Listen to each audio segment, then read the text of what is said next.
salita na dapat aking sinigaw.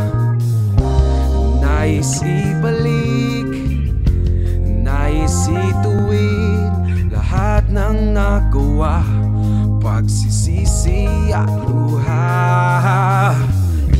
Ngayon'y namulat ang mata sa katotohanan na lahat ng bagay ay isang pagkakataon. Winantama o mali, pagkakataon. Manalo o matalo, simple lang kung iisipin, mahirap mang gawin. Basta huwag mong walampasin.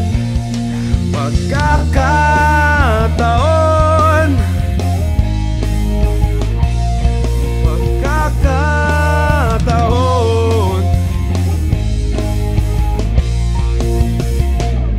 Pangako sa iyo, pangakong tutuparin. Puso at isipan ko para lang sa'yo. Sinubukang magising sa katotohanan na lahat ng bagay ay isang